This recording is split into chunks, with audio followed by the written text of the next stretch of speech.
A continuación, tributación de hoy. Clasificación A. Apto para todo público. Las opiniones vertidas en este espacio por la producción y dirección del programa son de exclusiva responsabilidad de sus autores y de quienes intervienen en ellos.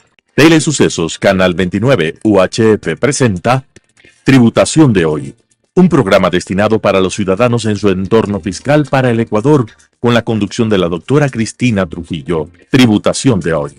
Tributación de hoy, un programa diferente donde abordaremos temas relacionados con el ámbito tributario, financiero, laboral, pero sobre todo la importante presencia de entrevistados que nos ayudarán a comprender el ámbito legal de nuestro país. En esta noche quiero hablar con una persona muy técnica y comprometida con la profesión contable del Ecuador, Alexei Estrella. Muy buenas noches, querido Alexei. Qué gusto poder estar contigo y continuar nuestra charla sobre esos tips tan importantes que los vimos en Conversando con Cristina, las recomendaciones financieras para el cierre fiscal 2024. Alex, esta es tu casa. Bienvenido a Tributación de hoy. Muchas gracias, Cristina. Para mí siempre es un placer tratar de compartir contigo y todos los profesionales todos los aspectos relacionados con la técnica contable, que está orientada no solamente a la parte tributaria, sino también a la parte financiera y sobre todo dotar a las empresas de un instrumento válido para que programen su crecimiento, que es algo tan necesario en las situaciones que nosotros estamos viviendo. Mira, ¿por qué estoy haciendo la continuidad del programa que tuvimos en esta semana? Porque sí creo que es importante que tú, que eres un experto, un técnico, una persona que al tener esta, afinidad, este compromiso con los organismos internacionales como IFAGA, ICE, GLENIF, SILEA, en saber que los estados financieros, al tener técnica contable, al ser la primera información que se necesita para un cierre fiscal, ¿por qué debemos tener los estados financieros completamente cerrados bajo la técnica contable para dar luego el paso al cierre tributario? Bueno, por dos aspectos, comparabilidad y transparencia. El primer sentido es que debemos entender que actualmente nuestra contabilidad se está preparando bajo una base NIF. La base NIF está orientada justamente a propósitos generales, no a propósitos específicos. Esa parte quiero que les expliques porque eso es lo que llamó mucho la atención. ¿Qué es un estado financiero con propósito general y qué es un estado financiero con propósito específico? Un estado financiero con propósito general es aquel que sirve a una serie de stakeholders para tomar algunas decisiones, como tiene que ver el financiamiento, la capitalización. Si bien es cierto, también apoya a la administración para, tal como nos dice el marco conceptual, que ella ejecute una administración cuidadosa de recursos, no está orientado a fines específicos como puede ser la recaudación impositiva. Entonces, ¿por qué debemos primero trabajar en el aspecto financiero y luego en el aspecto fiscal? Porque el aspecto financiero te va a permitir saber la verdadera situación de la entidad. No necesariamente, tal como habíamos hablado ese día, todo lo que se factura se convierte en un ingreso para ti, porque hay que verificar si ese ingreso ya se ejecutó, si tiene sus costos y gastos relacionados. Si no, podemos cometer el error de tener una utilidad o sobreestimada o subestimada.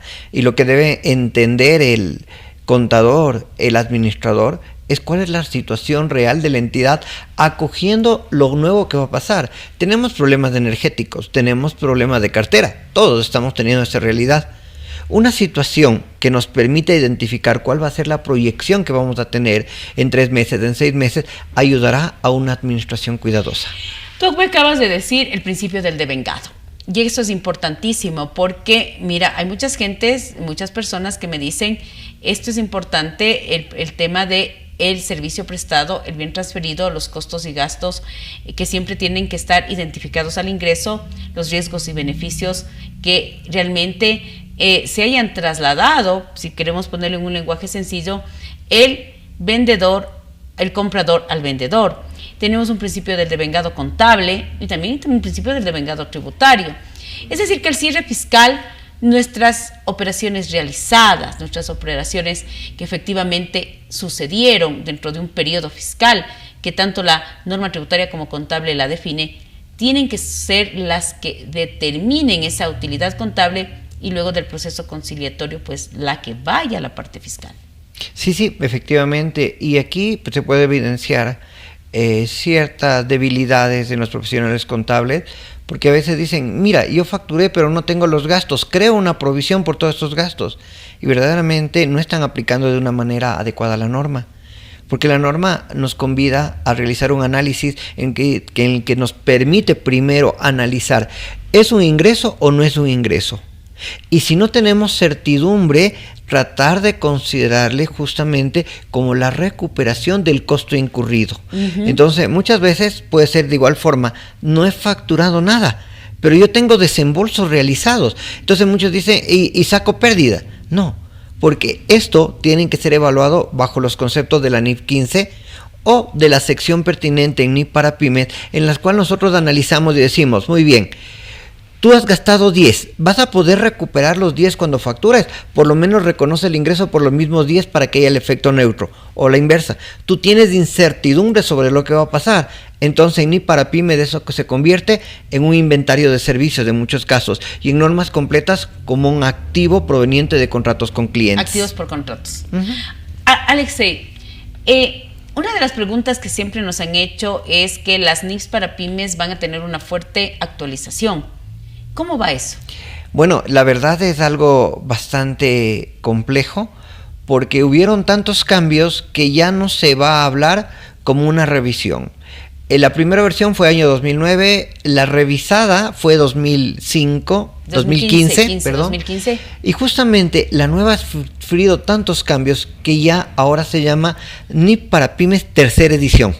¿Y eso cuándo se aplica? ¿Cómo se aplica? Quiero que esta noche hable, mire, yo me siento contenta cuando hablo con un experto de la categoría de Alexei Estrella y cuando tú me explicas, porque Alexei y yo he tenido la oportunidad mutuamente, nos hemos capacitado juntos, pero cuando tú me explicas toda esta evolución de las NIFs y cuando tú nos has involucrado con tantas instituciones importantes como IFAC, AICEC, SILEA, cuando comenzó mi proceso de involucramiento con IFAC y que hoy somos una realidad con IFAC, comenzó mi presidencia, la culminaste tú con Antonio como presidente y vicepresidente, y que hoy vamos a tener tanta capacitación que nos va a venir del exterior gracias a IFAC, gracias a la unión con las firmas internacionales que están en nuestro país, con los institutos y las cantidad de universidades que Alexei tiene vinculación, con tantos institutos que tienes tu vinculación y que se van a ver estos programas de NIFs tan interesante. ¿Cómo, Alexei, cuándo va a venir esta... Hablemos que ya no se puede hablar de solamente una actualización, sino una nueva versión. ¿Cuándo va a entrar en vigencia? Sí, mi querida Cris, respondiendo a tus preguntas, vamos a dividir dos partes. Primero, la parte técnica de la nueva norma. Se espera que el primer trimestre del 2025 ya sea publicada la tercera versión de NIF para pymes. ¿2025? Tiene que actualizarse con Alexei Estrella y todo su grupo de profesionales. 2025, nueva versión de las NIFs para pymes. Qué responsabilidad tan fuerte. Sí, y la parte muy profunda es que prácticamente recoge un 85% del espíritu de la norma completa. Wow. Lo que quiere decir que vamos a tener analogía con NIF 15 de ingresos, 23, con NIF 16 de todo lo que tiene que ver arrendamientos, de grupos económicos que tiene que ver 10, 11, 12, 3 NIF 3. Todo ello va a verse condensado en esta nueva versión y creo que va a ser un proceso. Si bien es cierto, seguramente la fecha de aplicación será 1 de enero del 27, lo más probable, implica una serie de preparación para poder adecuar no solamente el conocimiento del profesional, sino también los sistemas contables que tienen que presentar nuevas estructuras para cumplir con lo determinado en la nueva versión de las NIF para pymes. Qué reto tan importante, Alexei. Imagínate lo que me dices, que la nueva versión va a traer el espíritu de las normas NIFs. Estamos hablando que la sección 23, para un ejemplo, sácame de la duda, ¿estaríamos hablando de una NIFs por contratos? Sí, estamos hablando de una evaluación del aspecto contractual, porque actualmente los negocios no solamente se los analiza por su forma, sino por su fondo. Porque muchas veces te dan un regalo, vas a comprar una refrigeradora, te dan un microondas, no es que te están dando el regalo del microondas, están incluyendo dentro de esa transacción, pero el cliente que los adquiere no está viendo el trasfondo de las transacciones, y esa es una orientación que se clarifica mucho dentro del contexto de la NIP para pymes. De igual forma, una deficiencia muy grande que teníamos en la NIP para pymes es la falta de la sección de lo que tiene que ver valor razonable. Actualmente se elimina las dos secciones de instrumentos financieros, se las unifica y se crea una nueva sección de valor razonable que permitirá tener mayor claridad sobre la aplicación de este término, de esta herramienta dentro de una gran cantidad de las secciones para poder contar con una guía más adecuada. Los retos son grandes, Alexei. ¿Y cómo va a ser el proceso de por ejemplo, alguien que está aplicando sección 23 y tener que ajustarse a la NIP 15? La mayoría de empresas en el Ecuador aplicamos NIP para pymes. Sí, o sea, no aplican NIP 15, va a ser una aplicación simplificada manteniendo el espíritu de la NIP para pymes. La NIP para pymes dice evaluar la realidad de la entidad y simplificando las revelaciones y procesos. Entonces seguramente nos van a dar, salir publicada instrumentación para poder hacer en el mismo contexto, pero bajo una línea más simple. Pero obviamente vamos a tener que evaluar los pasos que comprende el reconocimiento del ingreso. Sí, va a ser un reto, pero también, mi querida Cris, eso va a sincerar la realidad de las entidades, porque actualmente muchas veces por trabajar en base a lo facturado, perdemos la concepción de cuál es un ingreso financiero proyectado en el tiempo. Si tú estás cobrando por anticipado una suscripción de un año en el mes de diciembre y consideras que ese ha sido un ingreso, tal como tú lo has mencionado, sin cumplir el contexto de lo devengado, vas a tener serios problemas el año siguiente. Este año tendrás una utilidad sobreestimada y el otro año tendrás gastos subvaluados. Alexei, qué interesante, qué maravilla es hablar contigo y realmente uno se motiva porque la parte técnica realmente es fundamental. ¿Cómo motivar? ¿Cómo reactivarnos?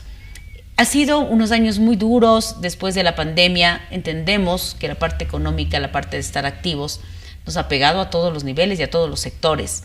Pero es hora de activarnos, de volver a estar siempre activos, porque el contador tiene que ser activo, tiene que ser técnico. ¿Cómo podemos de alguna manera cristalizar todo el tema técnico? ¿Qué debemos nosotros como profesionales, como técnicos que somos, tener, yo digo, como un diccionario mental? ¿Qué es la parte fundamental en mi diccionario mental como para decir ser ese contador triunfador? Bueno, el contexto es globalizar y profesionalizar a todo contador. ¿Qué quiere decir esto? Que el contador ha dado un paso muy grande y estamos justamente alineados a ello, porque ahora estamos en un mundo globalizado. Muchos profesionales de Ecuador están trabajando vía remotamente, que es lo que nos trajo como novedad la pandemia en otros países.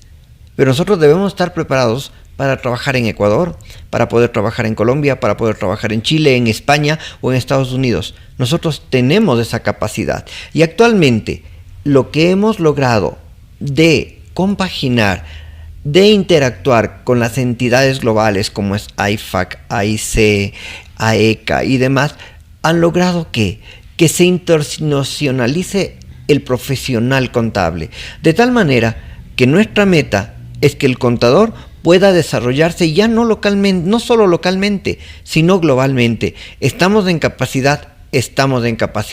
¿Cómo podemos hacerlo? Pues interactuando, no siendo solo consumidores de normas, sino siendo los impulsadores de las reformas, los conocedores de los cambios que se van a venir y poder ante los organismos emisores como es IASB, como es AIFA, cuando emite normas de contabilidad, de auditoría, de ética o de educación, que es un tema muy interesante porque actualmente se quieren hacer algunas modificaciones dentro de las carreras, dentro de los perfiles de bachillerato, pero hay un trabajo global que puede servir de una guía porque es lo que responde al espíritu de las necesidades de todas las jurisdicciones. Y eso es trabajar con todas las entidades de afuera. Por eso tenemos que estar muy involucrados con el IESBA, podemos estar muy involucrados con el IAASB, que nos permite justamente trabajar en ese contexto, cómo se maneja el mundo contable global. Y también de alguna manera que las universidades, la academia, los institutos tecnológicos,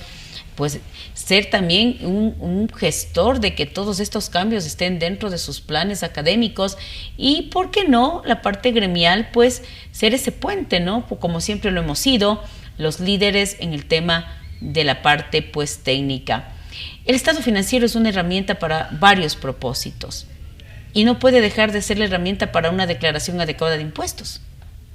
Por supuesto, es que aquí viene un aspecto fundamental, mi querida Cristina: la ética del contador, la ética del profesional y evitar un contexto de la esclavitud moderna, que es algo que verdaderamente he trabajado en estos últimos años, porque muchas veces muchos profesionales tienen temor de aplicar sus conocimientos con ética porque pueden ser despedidos, porque pueden ser amenazados y demás. Y yo creo que nuestra obligación es repotencializar la profesionalización del contador. El contador tiene un deber con la sociedad, no solamente con la entidad que le cancela sus honorarios. Entonces nosotros debemos orientarnos hacia ello. Como el profesional es el centro del crecimiento de un país y nosotros debemos ser ese motor que va a generar cambios en nuestro país. Qué hermoso hablar de un profesional integral. ¿Qué es ser integral? Todo el mundo habla, todo el mundo decimos que el contador tiene que hablar varias lenguas de integralidad, pero ¿qué es en la realidad un contador integral, Alexei? Yo te considero y te respeto mucho, y yo realmente a muchos profesionales respeto, pero tú eres uno de los que yo respeto y admiro.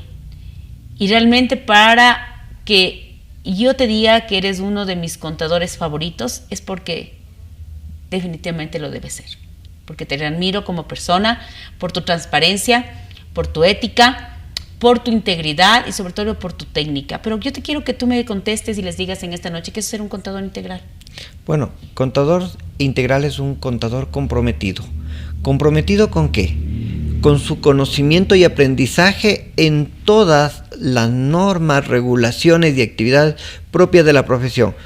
Tener conocimiento tributario, tener conocimiento de administración financiera, tener conocimiento de gerencia, tener obviamente conocimiento de normatividad contable.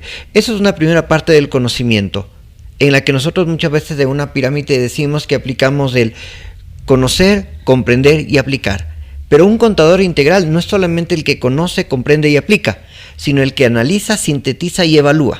Entonces nosotros, un contador integral es el que empieza a ir en la pirámide, y en una pirámide en la que analiza, en la que sintetiza, en la que hace propuestas, en la que verdaderamente se convierte en un soporte de la entidad. Y todo esto va globalizado bajo unas bases sólidas que se llaman ética. Y la base sólida de ética es lo que nos permite a nosotros crecer, no solo como personas ni como empresa, sino como sociedad. Qué bonito. Pero sobre todo yo pienso también algo interesante. La parte integral siempre tiene que estar con todo lo que tú hablas, que para mí son lenguas importantes de hablar, pero la especialización es siempre nuestra parte fundamental, dominar nuestro lenguaje contable en toda su extensión, y que te puedas tomar mañana ese reto, ¿no? Como contadores que somos, ese reto de decir, puedo estar o no estar hoy en esta posición de contador financiero, de contador tributario, de analistas de impuestos, de gerente financiero, de administrador de nóminas, que ahora es tan interesante, de contador dependiente, de contador independiente. Somos una profesión bella, Alexei. Sí, efectivamente creo que nuestra profesión no va a desaparecer. Muchas veces algunos creen que la contabilidad es algo que será reemplazada por la inteligencia artificial, pero no, porque el contador tiene algo que la inteligencia artificial todavía no lo emula, y la parte fundamental es su razonamiento, su lógica y el sentido común. Y también el corazón. El contador, yo siempre digo, es el corazón, la esencia de la organización, esa persona que sabe poner, yo digo, el énfasis en las cosas, el énfasis a la gerencia general, el énfasis a la parte de recursos humanos, a la parte de los procesos. El contador es del alma, es el corazón. Amo a mi profesión y amo tanto a mi profesión, y por eso siempre estar comprometidos en la parte técnica, en la parte importante, y todos tenemos que salir adelante, Alexei, porque esa es la parte importante, la parte fundamental. Dame 3 tips porque este es el objetivo de este programa de esta noche, 3 tips fundamentales para convertirme en un experto financiero. Y luego pues veremos el experto tributario, que eso ya es algo que siempre pues tendrás que apoyarte en los expertos, ¿no? Pero 3 tips para convertirte en ese experto financiero como tú lo eres, Alexei. Bueno, creo que aspectos que podemos contribuir para todos nuestros profesionales es primero conocimiento del negocio. El primer aspecto que nosotros debemos tener es entender perfectamente cómo funciona el negocio de mi entidad para en base a eso pasar al segundo tips. Establecer adecuadamente las políticas contables que requiere la entidad. Rápidamente, 2 más que tiempo se nos fue volando. La tercera parte es la evaluación de los estados financieros, porque no solamente es para cumplir una regulación que es ante el SRI, sino también el termómetro para medir la actividad. Y finalmente, tal vez el aspecto más fundamental es la proyección del nuevo estado financiero, porque no debemos trabajar con data histórica, sino debemos convertirnos en una proyección sobre lo que va a venir y cómo mejorar en la entidad. Ha sido nuestro querido amigo Alexei Estrella, un contador técnico, un contador comprometido, pero sobre todo un contador que sabe tomar los retos que tiene hoy la profesión contable, con todo este cambio que viene para la normativa NIPS para pymes en el 2025 y para la normativa NIPS completa para el 2026. Además, Alexei siempre ha estado en la parte normativa local como internacional. Su compromiso también con la sociedad, con el enlace con universidades, institutos tecnológicos y sobre todo en la parte gremial. Qué bueno es tener una persona tan técnica en nuestro país como lo es Alexei Estrella. Muchas gracias, Alex. Gracias, y Cris. te deseo siempre lo mejor. Muy buenas noches. Como siempre lo digo, nos volveremos a ver la próxima semana. Las opiniones vertidas en este espacio por la producción y dirección del programa son de exclusiva responsabilidad de sus autores y de quienes intervienen en ellos. Telesucesos Canal 29 UHF presentó Tributación de hoy, un programa destinado para los ciudadanos en su entorno fiscal para el Ecuador, con la conducción de la doctora Cristina Trujillo. Tributación de hoy.